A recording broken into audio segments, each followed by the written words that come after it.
కానీ ఆ తర్వాత దాని ఎఫెక్ట్స్ అనేటివి చాలా దీర్ఘకాలికంగా ఉంటాయి. నీ మైండ్ మీద ఎఫెక్ట్ చూపెడుతుంది, ప్లస్ నీ మైండ్ నీ కంట్రోల్లో ఉండదు. నీకు ఇప్పుడు మన శ్రీనివాస్ గారు చెప్పినట్టు దాని చెరుపు అంతా మీకు ఏంటిది అనేది కళ్ళకు కట్టినట్టు చెప్పిండు. మీరు మీ ఆలోచనలో ఉండరు, మీరు ఏం చేస్తున్నారో మీకు తెలియదు. దానివల్ల గొడవలు జరుగుతాయి, వేరే వేరే అసాంఘిక కార్యకలాపాలు కూడా జరుగుతాయి. కాబట్టి చెప్తున్నా, ఎవరు కూడా గాంజా జోలికి పోవద్దు.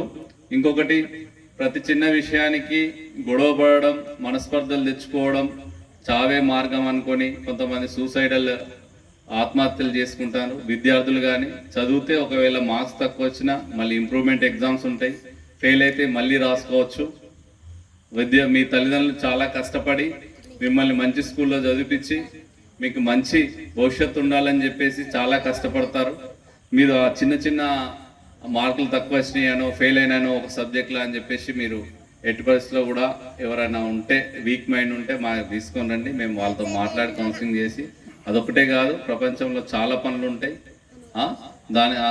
చిన్న చిన్న విషయాలకు ఆత్మహత్య అనేది చేసుకోవద్దు. ఇంకొకటి, మీకు ఎలాంటి సమస్య ఎదురైనా కూడా మీకు పోలీస్ తరఫున 100 డయల్ అని ఉంటుంది. మీరు 100 డయల్ చేసినట్టయితే పోలీసు వారు వెంటనే స్పందించి మీ ఏ సమస్య ఉన్నా కూడా మనం తీర్చుకోవచ్చు. అలాగే సీసీ కెమెరాలు అనేటివి చాలా ప్రాముఖ్యమైనవి. ఈ మారుమూల ప్రాంతము ప్రతిరోజు, అంటే ఇది పోలీస్ స్టేషన్ చాలా దూరమైన ప్రదేశం కాబట్టి మీరు సీసీ కెమెరాలు ఏర్పాటు చేసుకున్నట్లయితే, మనకు 3 ఉన్నాయి, ఇంకా కూడా లోపల మనం ఏర్పాటు చేసుకున్నట్లయితే అక్కడ పోలీసు ఉన్నట్టే. ఓకేనా? అక్కడ మనం ఒక మనిషి ఏదన్నా నేరం జరిగినప్పుడు అతను బంధువు కానీ తెలిసిన వ్యక్తి ఫ్రెండ్ అయితే ఏం చేస్తాం, మనం ఆయనకు సపోర్ట్గా మాట్లాడతాం. తప్పు చేసినా చేయలేదని చెప్తాం. కానీ సీసీ కెమెరాలు అట్లా ఏం కాదు. ఏది జరిగిందో అదే రికార్డ్ అవుతుంది, ఏం జరిగిందో అదే చెప్తుంది. దానికి చట్టంలో కూడా వాల్యూ ఎక్కువ ఉంటుంది. కాబట్టి సీసీ కెమెరాలు మనం 3 ఇన్స్టాల్ చేసుకున్నాం. ఇంకా కూడా వీలైతే మంచి జంక్షన్లలో 1-2 పెట్టుకున్నట్టయితే మనకే ఉపయోగపడుతుంది. ఎట్లాంటి గొడవలు జరిగినా కూడా, లేకపోతే ఏదైనా గొడవలు జరగకుండా కూడా సీసీ కెమెరా ఉన్నట్టయితే ఎవరు గొడవ కూడా చేసుకోరు. నాకు తెలిసి ముగ్గు కూడా మంచి గ్రామము, కానీ ఈ మధ్య యూత్ కొంత పెడదారిన పడుతుందని తెలిసింది, గాంజా కడెక్ట్ అవుతుందని చెప్పేసి తెలిసింది.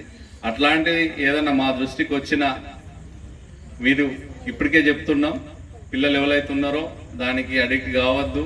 మీ ఏమైనా ఉన్నా కూడా మానుకోవాలి. లేనట్లయితే ఖచ్చితంగా దాని మీద కేసులు అయితే కేసుకి వెళ్తే జైలుకి పోతారు. ఆ తర్వాత మీకు ఎట్లాంటి ఉద్యోగం కూడా రాదు, పోలీస్ క్లియరెన్స్ సర్టిఫికేట్ కూడా రాదు. కాబట్టి ఎవరు కూడా ఆ గాంజా అని, లేకపోతే ఈవ్ టీజింగ్ అని, ఇట్లా వేరే వేరే కార్యకలాపాలు చేయొద్దు. ఇంకొకటి ఏంటంటే, చట్ట ప్రకారం 18 సంవత్సరాలు అనేది మినిమం. 18 సంవత్సరాల కంటే తక్కువ వయసు ఉన్న వాళ్ళని బాలుడు లేదా బాలిక అంటారు. కాబట్టి ఎవరు కూడా 18 ఏళ్ళ కన్నా తక్కువ ఉంటే ఎట్టి పరిస్థితిలో కూడా లేడీస్కి మ్యారేజ్ చేయొద్దు. అబ్బాయికి 21 ఇయర్స్ ఉండాలి, అమ్మాయికి 18 ఇయర్స్ ఉండాలి. అంతకంటే తక్కువ ఉంటే చైల్డ్ మ్యారేజ్ యాక్ట్ ప్రకారం ఆ అమ్మాయితో పాటు ప్లస్ చేసుకునే అబ్బాయి ప్లస్ వాళ్ళ కుటుంబ సభ్యుల మీద కూడా కేసు అవుతుంది. కాబట్టి అట్లాంటి వాటికి దూరంగా ఉండాలి. అలాంటివి ఏమన్నా మీ దృష్టికి వస్తే మాకు తెలియజేస్తే కౌన్సిలింగ్ చేస్తాము.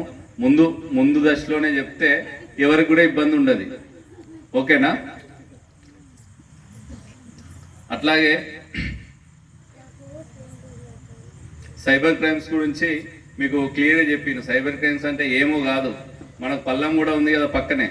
ఒకతను ఆయుష్మాన్ భవ కార్డ్స్ ఇస్తా అని చెప్పేసి మిషన్ తీసుకొచ్చి ఫింగర్ ప్రింట్స్ పెట్టి, అంటే మీ చేతి ముద్ర వేసి మీ ఆధార్ నంబర్, ఫోన్ నంబర్ కొట్టి ఓటీపీ తీసుకొని వాళ్ళ దగ్గర నుంచి 3 వ్యక్తుల నుంచి వెళ్ళి మినిమం 30-40 వేల రూపాయల దాకా కాజేసింది. అర్థమైందా? మీరు ఎంతో కష్టపడి రూపాయి కష్టపడి 100 రోజుల పని కానీ, లేకపోతే కూలి పనికి వచ్చిన డబ్బుల్ని బ్యాంకులో వేసుకుంటారు, దాచుకుంటారు, భద్రంగా ఉన్నాయని అనుకుంటారు.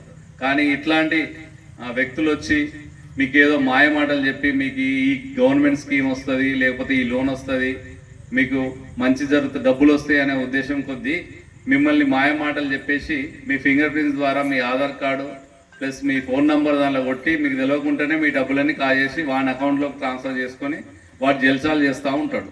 సరే, అతను పట్టుకున్నాం, జైలుకు పంపించినాం. కానీ మీరు కూడా కొంచెం జాగ్రత్త పడి, ఎవరైనా కొత్త వ్యక్తి వచ్చినట్టయితే మీకేమన్నా అనుమానం వచ్చింది, ఎవరు కూడా ఇంటికి వచ్చి డబ్బులు ఇయ్యరు. అర్థమైందా? కాబట్టి మీకు ఏదైనా అనుమానం వస్తే ఖచ్చితంగా దేవపూర్ పోలీస్ స్టేషన్కి రండి. మీకు ఏమన్నా సందేహాలు ఉన్నా కూడా నివృత్తి చేస్తాం. ప్లస్ ఆ వ్యక్తి ఎవరో మాకు పట్టుకొని చెప్పి 100 డైల్ ఫోన్ చేస్తే మా వాళ్ళు వచ్చి కూడా ఆయనని వెరిఫై చేస్తాం. ఓకేనా? అట్లాగే ఏ నంబర్కి వస్తే ఆ నంబర్ స్పందించకండి. లింక్స్ చెప్పిండు కదా, ఆ లింక్ ఓపెన్ చేయగానే నీ ఫోన్ మొత్తం వాని చేతిలోకి వెళ్ళిపోతుంది. నువ్వు ఏం చేసినా నీ ఫోన్ నంబర్లు కానీ నీకు వచ్చే మెసేజ్లు కానీ వాడు అక్కడ చదువుకోగలుగుతాడు.